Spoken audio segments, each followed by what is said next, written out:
ছোট বাচ্চার ক্ষেত্রে ধরে নিন একটা গণেশ ঠাকুর আঁকতে চাইছেন, তো কি করবেন না, প্রথমে আপনাকে করতে হবে কি, ওই গণেশ ঠাকুরটাকে ছোট ছোট পার্টে আপনি ডিভাইড করে নিন এবং ওই যে প্রত্যেকটা ছোট ছোট পার্টকে বাচ্চার উপযোগী নিয়ারেস্ট কোনো জিওমেট্রিক শেপে আপনি ফেলে দিন।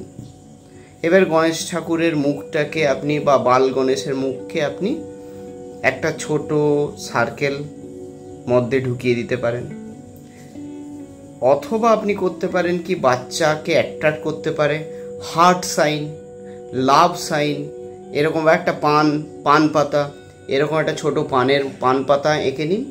এঁকে নিয়ে তার থেকে গণেশ ঠাকুরের মুখটাকে এস্টাবলিশ করতে থাকুন। কানের জন্য দুদিকে আলাদা আলাদা আলাদা একটা ছোট ছোট স্কোয়ার করে নিন বা ওভাল করে নিন।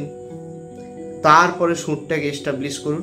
মানে বাচ্চাকে প্রথমেই আপনাকে করতে হবে কি না, একবারে ডিটো যে ড্রয়িংটা দেবেন সেটা যেন ও একদম ডিটো কপি করতে গেলেই কিন্তু তখনই সমস্যাটা তৈরি হবে।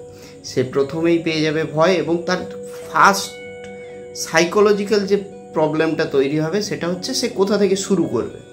এই স্টার্টিং পয়েন্ট একটা ম্যাটার করে। তো এই স্টার্টিং পয়েন্টটা যদি আপনি তাকে একটু ধরিয়ে দেন, ও কিন্তু জিনিসটা আঁকতে সক্ষম হয়ে যাবে। কোনো কঠিন আঁকাই কঠিন থাকবে না। যে ফিগারও হতে পারে, সে যে কোনো অ্যানিমেল হতে পারে, কিছু হতে পারে, যে কোনো অবজেক্ট হতে পারে। স্টেপ বাই স্টেপ যদি করে দিতে পারেন, মানে ওকে স্টার্টিং পয়েন্টটা যদি আপনি ধরিয়ে দেন, একটা স্টেপ ওয়াইজ, একটা প্রসেস ওয়াইজ যদি ফলো করতে বলেন, সে কিন্তু যে কোনো কঠিন আঁকাই এঁকে দিতে পারবে। তাহলে আজকের আমাদের টপিক হচ্ছে একটা গণেশ ঠাকুর আঁকবো। তা বেশি আর কথা বাড়িয়ে লাভ নেই, বুঝতেও অসুবিধা হচ্ছে আর কথা শুনতে সবারও ভালো লাগে না। যাই হোক, আমরা কপির দিকে ঘুরিয়ে নিচ্ছি।